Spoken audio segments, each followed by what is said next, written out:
അനുഗ്രഹിക്കപ്പെട്ട ഈ സമയത്തിനായി ഞാൻ ദൈവത്തെ സ്തുതിക്കുന്നു. കഴിഞ്ഞ ആഴ്ച നാം ചിന്തിച്ചത് പ്രാർത്ഥനയെക്കുറിച്ചാണ്. എങ്ങനെ പ്രാർത്ഥിക്കണം, പ്രാർത്ഥനയിൽ നാം എങ്ങനെ ജാഗരിക്കണം എന്നുള്ളതായിരുന്നു. പലപ്പോഴും പ്രാർത്ഥനയിൽ നാം ഉപയോഗിക്കുന്നത്, വിശ്വാസികൾ ഉപയോഗിക്കുന്നത് ഒരു മൈക്രോഫോണാണ്. എന്നാൽ പ്രാർത്ഥന യഥാർത്ഥത്തിൽ ഒരു ടെലിഫോൺ സംഭാഷണം പോലെ ആയിരിക്കണം.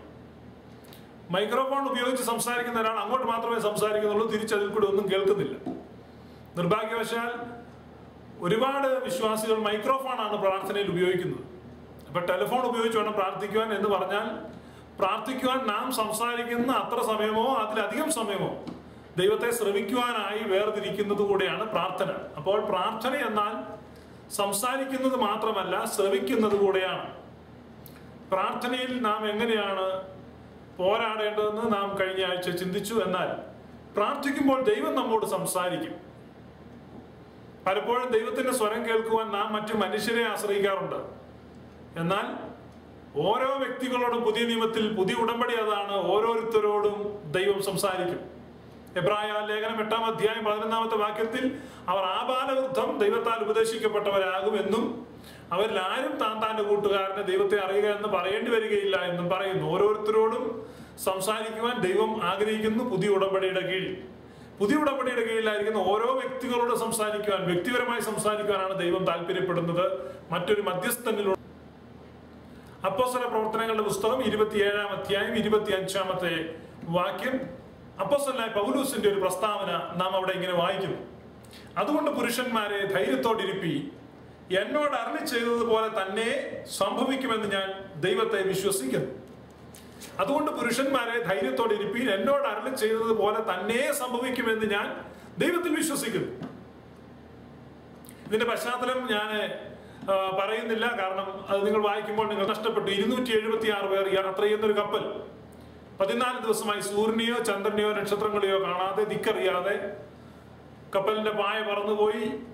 കപ്പലിന്റെ ഉപകരണങ്ങളെല്ലാം നഷ്ടപ്പെട്ടു. കപ്പിത്താന്റെ പ്രതീക്ഷകളെല്ലാം അസ്തമിച്ചു. രക്ഷപ്പെടുമെന്നുള്ള യാത്രക്കാരുടെ പ്രതീക്ഷകളെല്ലാം അസ്തമിച്ചു. അങ്ങനെ സകലതും പ്രതികൂലമായിട്ടിരിക്കുന്ന ഒരു സമയം, സാഹചര്യങ്ങൾക്ക് വിരോധമായി ഒരു പ്രസ്താവന പൗലോസ് അപ്പോസ്തലൻ നടത്തുകയാണ്. അത് പല ആളുകളും പ്രസ്താവനകൾ നടത്തുമ്പോൾ സാഹചര്യങ്ങളെ നോക്കും. ഇപ്പൊ ഒരാൾ രോഗിയാണെങ്കിൽ ആ രോഗം എത്രമാത്രം തീവ്രമാണ്, എത്രമാത്രം കഠിനമാണ്, എത്ര നാൾ രോഗിയായിരിക്കുന്നു, ഡോക്ടർമാർ എന്ത് പറഞ്ഞു, ഇതെല്ലാം ചോദിച്ച ഒരു വിലയിരുത്തലിന് ശേഷമാണ് ഒരു പ്രസ്താവന നടത്താൻ തയ്യാറാകുന്നത്. എന്നാൽ അപ്പോസ്തലനായ പൗലോസ് ഇവിടെ സാഹചര്യങ്ങളെ നോക്കുന്നില്ല. 14 ദിവസമായി സൂര്യനെ കാണുന്നില്ല, ചന്ദ്രനെ കാണുന്നില്ല, നക്ഷത്രങ്ങൾ കാണുന്നില്ല, ദിക്കറിയാൻ പറ്റുന്നില്ല. കപ്പലിന്റെ പായ്ക്കപ്പലാണ്, അതിന്റെ പായ പറന്നുപോയി. കപ്പൽ നിയന്ത്രിക്കാനുള്ള ഉപകരണങ്ങളെല്ലാം നഷ്ടപ്പെട്ടു. കപ്പിത്താൻ പറയുന്നു ഇനി പ്രതീക്ഷയില്ല, രക്ഷയില്ല. അങ്ങനെ ആർക്കും പ്രതീക്ഷയില്ല. 275 പ്രതീക്ഷ നഷ്ടപ്പെട്ട ആളുകളുടെ നടുവിൽ, ഗതിയില്ലാത്ത ഒരു കപ്പലിൽ,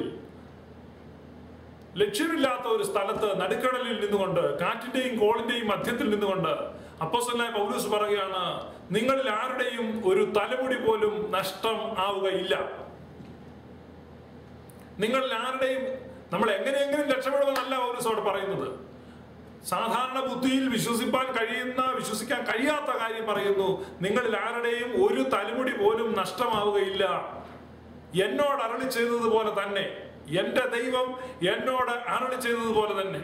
അതിന് തൊട്ടുമുകളിൽ പൗലോസ് വളരെ ആധികാരികമായി പറയുന്നുണ്ട്, ഞാൻ സേവിച്ചു നിൽക്കുന്ന എന്റെ ഉടയവനായ ദൈവം, ആ ദൈവത്തിന്റെ ദൂതൻ എന്നോട് സംസാരിച്ചു. നമുക്ക്, നിങ്ങൾ സേവിക്കുന്ന ദൈവം നിങ്ങളോട് സംസാരിക്കും. തന്റെ ദൂതനെ അയച്ച് സംസാരിക്കും, നേരിട്ട് സംസാരിക്കും. അപ്പൊ ദൈവത്തിന്റെ സ്വരം കേൾക്കുന്നതാണ് പ്രാർത്ഥനയിലെ പ്രധാനപ്പെട്ട പടി. നിന്റെ ജീവിതത്തെക്കുറിച്ച്, നിന്റെ ഭാവിയെക്കുറിച്ച് ദൈവം നിന്നോട് സംസാരിക്കും. അതാണ് സംഭവിക്കാൻ പോകുന്നത്, മറ്റൊരാൾ പറയുന്നതല്ല. പൗലോസിന്റെ ജീവിതത്തിലേക്ക് നോക്കുമ്പോൾ നമ്മൾ ആ പൗലോസിന്റെ ദൃഢവിശ്വാസം നമുക്ക് കാണുവാൻ കഴിയും. ഉദാഹരണമായിട്ട് പറഞ്ഞ അപ്പോസ്തല പ്രവർത്തനങ്ങളുടെ പുസ്തകം 21-ാം അധ്യായത്തിലേക്ക് പോകുമ്പോൾ അഗബാസ് എന്ന് പറയുന്ന ഒരു പ്രവാചകൻ, വളരെ ശക്തനായ പ്രവാചകനാണ്, കൃത്യമായി പ്രവചിക്കും. ആ പ്രവാചകൻ പൗലോസിന്റെ ഉറുമാൽ എടുത്തിട്ട് പറയുന്നുണ്ട്, ഈ ഉറുമാലിന്റെ ഉടമസ്ഥൻ ബന്ധിക്കപ്പെടാൻ പോവുകയാണ് യെരൂശലേമിൽ വെച്ച്. ആ പൗലോസ് ആ പ്രവചനം കേട്ടിട്ട് അതിനനുസരിച്ച് ഒരു ഉപവാസ പ്രാർത്ഥന ക്രമീകരിക്കുവാനോ യാത്രയുടെ റൂട്ട് മാറ്റുവാനോ ഒന്നും തയ്യാറാകുന്നില്ല. പൗലോസ് പറയുന്നു, ഐ ജസ്റ്റ് ഡോണ്ട് കെയർ. കാരണം എന്നോടുള്ളത് ദൈവം എന്നോടാണ് പറയുന്നത്. മറ്റൊരാൾ പറയുന്ന അയാൾ എത്ര ശ്രേഷ്ഠനായ പ്രവാചകനായാലും ഏത് ദൈവദാസനായിരുന്നാലും ഐ ഡോണ്ട് കെയർ. കാരണം നീ ഒരു പുതിയ നിയമ വിശ്വാസിയാണെങ്കിൽ മറ്റൊരു പ്രവാചകൻ പറയുന്നതല്ല നിന്നെ നിയന്ത്രിക്കേണ്ടത്. ഒരു പ്രവാചകന്റെ വാക്കുകൾക്കല്ല നീ ചെവി കൊടുക്കേണ്ടത്. ദൈവം നിന്നോട് നേരിട്ട് സംസാരിക്കും. അതാണ് നിവൃത്തിയാകാൻ പോകുന്നത്. എന്നോട് അരുളി ചെയ്തതുപോലെ തന്നെ സംഭവിക്കും എന്ന് ഞാൻ എൻ്റെ ദൈവത്തിൽ വിശ്വസിക്കുന്നു. എന്നോട് അരുളി ചെയ്തതുപോലെ തന്നെ സംഭവിക്കും. നിങ്ങളുടെ ഈ നാളുകളിൽ ദൈവം എന്തെങ്കിലും അരുളി ചെയ്തിട്ടുണ്ടോ? ദൈവം നിങ്ങളോട് അരുളി ചെയ്തിട്ടുണ്ടെങ്കിൽ അത് അതേപടി സംഭവിക്കും. ദൈവം അരുളി ചെയ്ത് സംഭവിക്കും. അത് ദൈവവുമായിട്ടുള്ള വ്യക്തിപരമായ ബന്ധം, ആ ബന്ധമാണ് പുതിയ നിയമത്തിന്റെ അടിത്തറ. പുതിയ നിയമ വിശ്വാസിയുടെ ജീവിതം അവിടെയാണ്. അരുളി ചെയ്തത്, ദൈവം അരുളി ചെയ്തത്. നോക്കുക, തന്നെ കാണുവാനായിട്ട് വന്ന മറിയത്തോട് എലിശബ പറയുന്നു, ലൂക്കോസ്, കർത്താവ് തന്നോട് അരുളി ചെയ്തതിന് നിവൃത്തി ഉണ്ടാകുമെന്ന് വിശ്വസിച്ചവൾ ഭാഗ്യവതി. മറിയം ഭാഗ്യവതിയായി തീർന്നത് എങ്ങനെയാണ്? ദൈവം തന്നോട് അരുളി ചെയ്തതിന് നിവൃത്തി ഉണ്ടാകുമെന്ന് അവൾ വിശ്വസിച്ചു.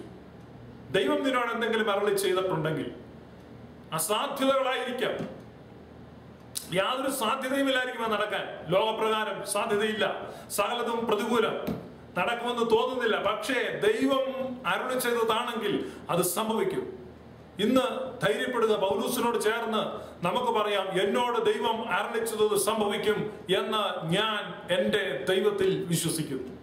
എന്നോട് എൻ്റെ ദൈവം അരുളി ചെയ്തത് അങ്ങനെ തന്നെ സംഭവിക്കും എന്ന് ഞാൻ എൻ്റെ ദൈവത്തിൽ വിശ്വസിക്കുന്നു. ദുർവർത്തമാന നിമിത്തം ഞാൻ ഭയപ്പെടുകയില്ല, ഞാൻ തളർന്നു പോവുകയില്ല, ഞാൻ നിരാശപ്പെടുകയില്ല. കാരണം എന്നെ തളർത്തുന്ന, നിന്നെ തളർത്തുന്ന, നിന്നെ നിരാശപ്പെടുത്തുന്ന, നിന്നെ നിരാശയുടെ കൈകളിലേക്ക് ആഴ്ത്തുന്ന വാക്കുകൾ ഒരുപക്ഷെ നീ സ്നേഹിക്കുന്ന ആളുകളിൽ നിന്നായിരിക്കും, നീ ബഹുമാനിക്കുന്ന ആളുകളിൽ നിന്നായിരിക്കും, നീ ഒരു ദൈവദാസൻ എന്ന് അഭിഷിക്തൻ എന്ന് കരുതുന്ന വ്യക്തിയിൽ നിന്നായിരിക്കും ഒരു ദുർവർത്തമാനം വരുന്നത്. അപ്പോൾ തന്നെ നീ അതിനെ ശാസിക്കണം. യേശു കർത്താവ് എന്നോട്, പത്രോസ് പറയുകയാണ്, നീ ജീവനുള്ള ദൈവത്തിന്റെ പുത്രനായ ക്രിസ്തു. അപ്പോൾ യേശു പറഞ്ഞു, ബറിയോനെ ശീമോനെ, ഇത് നിനക്ക് ജഡരക്തങ്ങളല്ല വെളിപ്പെടുത്തിയിരിക്കുന്നത്, എന്റെ സ്വർഗസ്ഥനായ പിതാവത്രേ. അപ്പൊ സ്വർഗസ്ഥനായ പിതാവിൽ നിന്ന് റെവലേഷൻ പ്രാപിക്കുന്ന, വെളിപ്പാട് പ്രാപിക്കുന്ന ഒരു മനുഷ്യനാണ് പത്രോസ്. യേശുവാണ് അപ്രൂവൽ കൊടുക്കുന്നത്. അല്പസമയം കഴിയുമ്പോൾ, മത്തായിയുടെ സുവിശേഷം 16 അധ്യായം വായിക്കുന്ന നമുക്കറിയാം, അല്പസമയം കഴിയുമ്പോൾ പത്രോസ് യേശുവിനോട് പറയുന്നുണ്ട്, കർത്താവേ, നിനക്കത് സംഭവിക്കരുത്. നീ യെരുശലേമിൽ വെച്ച് പിടിക്കപ്പെടുവാനോ ക്രൂശിക്കപ്പെടുവാനോ അതൊന്നും ഞങ്ങൾ ആഗ്രഹിക്കുന്നത്, അത് നിനക്ക് സംഭവിക്കരുത്. അപ്പോൾ യേശു പറയുന്നുണ്ട്, സാത്താനെ, നീ എന്നെ വിട്ടു പോ. അപ്പോ ഏതൊരു വ്യക്തിയാണെങ്കിലും നിന്നെ നിരാശപ്പെടുത്തുന്ന, ദൈവത്തിന്റെ ഉദ്ദേശത്തിലേക്കുള്ള നിന്റെ യാത്രയെ തടസ്സപ്പെടുത്തുന്ന ആലോചനകൾ പറയുവാൻ സാധ്യതയുണ്ട്. അപ്പൊ നീ അതിന്റെ ഭേദാഭേദങ്ങളെ വിവേചിച്ചറിയാനുള്ള കൃപയ്ക്ക് വേണ്ടി പ്രാർത്ഥിക്കണം. പറയുന്ന ദൂതുകൾ, ദൈവം നിന്നോട് സംസാരിച്ചത്, ദൈവം നിന്നെ അയച്ചിരിക്കുന്നു. യേശു കർത്താവിനെ നോക്ക്, അവൻ ലൂക്കാസ് സുവിശേഷം 9:11 വായിക്കുമ്പോൾ യെരുശലേമിലേക്ക് പോകുവാൻ മനസ്സുറപ്പിച്ച് അവൻ യാത്രയായി. യെശയ്യാ പ്രവാചകന്റെ ഭാഷയിൽ പറയുകയാണെങ്കിൽ, തീക്കല്ല് പോലെ തന്റെ മനസ്സിനെ കഠിനമാക്കി ഉറപ്പിച്ചുകൊണ്ടാണ് യേശു യെരുശലേമിലേക്ക് പോകുന്നത്. യേശു യെരുശലേമിലേക്ക് പോകുമ്പോൾ ആ യാത്രയെ തടസ്സപ്പെടുത്താനാണ് പത്രോസ് ശ്രമിക്കുന്നത്. പത്രോസ് പറയാണ്, കർത്താവേ, നിനക്ക് സംഭവിക്കരുത്. നമുക്കെന്നും ഇങ്ങനെ അപ്പം വർദ്ധിപ്പിച്ചും മീൻ വർദ്ധിപ്പിച്ചും വെള്ളം വീഞ്ഞാക്കിയൊക്കെ രോഗികളെ സുഖപ്പെടുത്തി മിനിസ്റ്റർ ചെയ്യാം. നീ യെരുശലേമിലേക്ക് പോകണ്ട. അപ്പൊ ദൈവത്തിന്റെ ഹിതമതല്ല, തന്റെ ഉദ്ദേശമതല്ല, തന്റെ ലൈഫിന്റെ പർപ്പസ് അതല്ല യേശു വന്നിരിക്കുന്നത് അതിനു വേണ്ടിയല്ല. അപ്പൊ യേശു യെരുശലേമിലേക്ക് പോകാൻ വേണ്ടി വന്നാണ് യേശു അതിൽ പോകുന്നത്. ഇപ്പൊ പത്രോസ് പറഞ്ഞാലും യോഹന്നാൻ പറഞ്ഞാലും ആര് പറഞ്ഞാലും അതിന് മാറ്റമില്ല. പൗലോസ് യെരുശലേമിലേക്ക് പോകാൻ പോവുകയാണ്. അതിപ്പോ അഗബാസ് പറഞ്ഞാലും അവിടുത്തെ പാസ്റ്റേഴ്സ് പറഞ്ഞാലും അവിടുത്തെ വിശ്വാസികൾ പറഞ്ഞാലും ആര് പറഞ്ഞാലും പൗലോസ് പറയും, നിങ്ങൾ കരഞ്ഞു വെറുതെ എന്റെ ഹൃദയം തകർക്കുന്ന എന്തിന്, ഞാൻ പോവുക തന്നെ ചെയ്യും. അപ്പൊ നിന്റെ ജീവിതത്തെ നിയന്ത്രിക്കുന്നതിന്റെ, ജീവിതത്തെ നയിക്കുന്നതിന്റെ, ഭാവിയെ കുറിച്ച് ആലോചന പറഞ്ഞു തരുന്ന പരിശുദ്ധാത്മാവിൽ നിന്ന് നീ ആലോചന പ്രാപിക്കണം. ആ പരിശുദ്ധാത്മാവ് നിന്നോട് പറഞ്ഞ ആലോചനകൾ സംഭവിക്കും.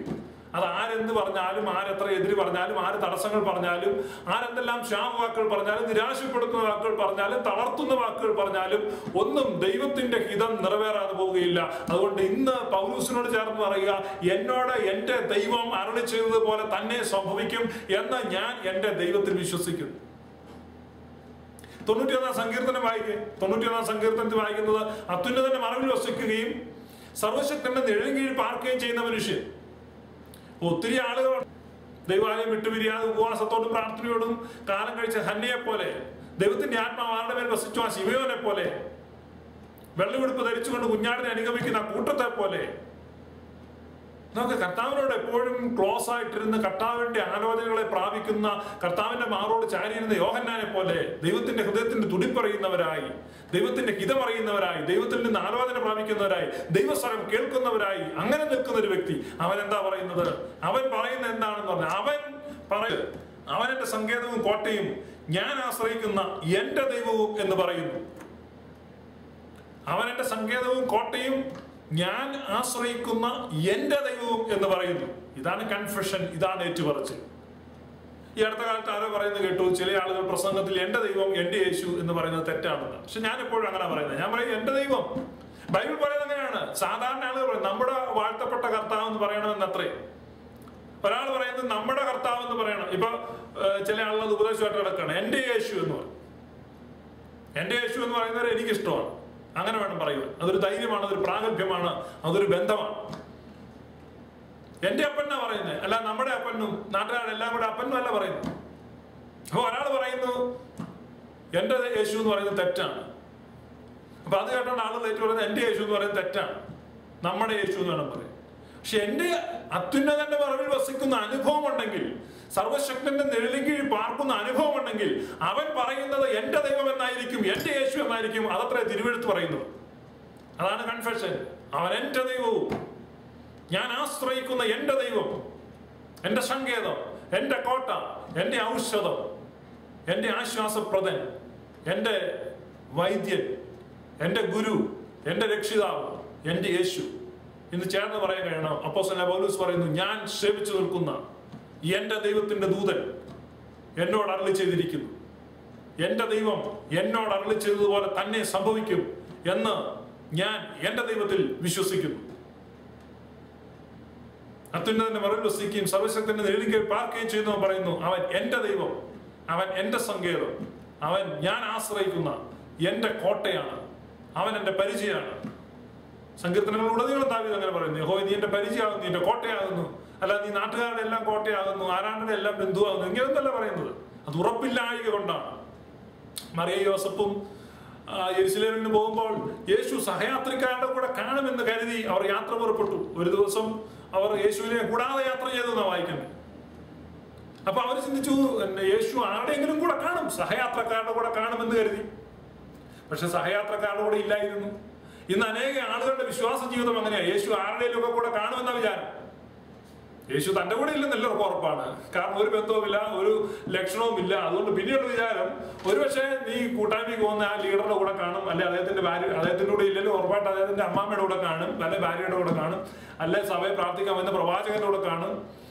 അവസാനം ഒരു പ്രശ്നം വരുമ്പോൾ, ഒരു അനർത്ഥം വരുമ്പോൾ, ഒരു വിഷയം ഉണ്ടാകുമ്പോൾ അന്വേഷിക്കുകയാണ് എവിടെയാണ് യേശു, ആരുടെ കൂടെയാണ് യേശു. പിന്നെ പ്രവാചകന്മാരുടെ ഫോൺ നമ്പർ തപ്പി വിളിക്കുകയാണ്, ഇമെയിൽ തിരഞ്ഞ് മെയിൽ അയക്കുകയാണ്. യേശു എവിടെയാണ്, ആരുടെ കൂടെയാണ്, ആരുടെ കൂടെയാണ് യേശു? അപ്പൊ യാത്ര മുൻപോട്ട് പോയിക്കൊണ്ടിരിക്കുക. യാത്ര നിർത്താൻ നമുക്ക് താല്പര്യമില്ല, യാത്ര മുന്നോട്ട് പോവുകയാണ്. പക്ഷെ യാത്ര പോകുമ്പോഴും ആശങ്കയേതുമില്ല. അപ്പൊ യേശു എന്ത് ചെയ്യണം, യേശു എവിടെ എന്നുള്ള ചോദ്യം വരുന്നുണ്ട്. യേശു എവിടെ എന്നുള്ള ചോദ്യം വരുമ്പോ ആരുടെയെങ്കിലും കൂടെ കാണും. മറിയ യോസഫ് ഒരു ദിവസം അങ്ങനെ പോയി, അപ്പൊ മനസ്സിലായി ആരുടെയും കൂടെ ഇല്ല. അതുകൊണ്ട് മറിയയ്ക്കും യോസഫിനും മനസ്സിലായി ഇനി യാത്ര മുന്നോട്ട് പോയിട്ട് കാര്യമില്ല. അപ്പൊ ആളുകൾ ഉത്സാഹിച്ച് പിന്നെയും മുൻപോട്ട് പോയിക്കൊണ്ടിരിക്കുക. അവർ പറഞ്ഞു യേശുവിനെ കൂടാതെ ഇനി പോയിട്ട് കാര്യമില്ല. അപ്പൊ അവർ 3 ദിവസം തിരിച്ച് അന്വേഷിച്ച് നടക്കേണ്ടി വന്നു.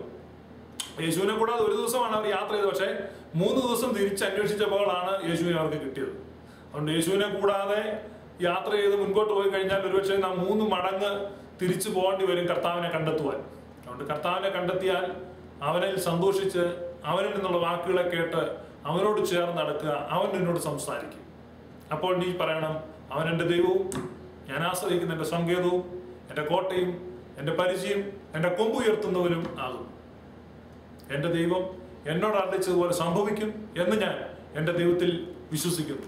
അത്യുന്നതന്റെ മറവിൽ വസിക്കുകയും സർവശക്തന്റെ നിഴലിൻ കീഴിൽ പാർക്കുകയും ചെയ്യുന്നവൻ, അവൻ യഹോവയെ കുറിച്ച് അവൻ എൻ്റെ സങ്കേതവും കോട്ടയും ഞാൻ ആശ്രയിക്കുന്ന എൻ്റെ ദൈവം എന്ന് പറയുന്നു.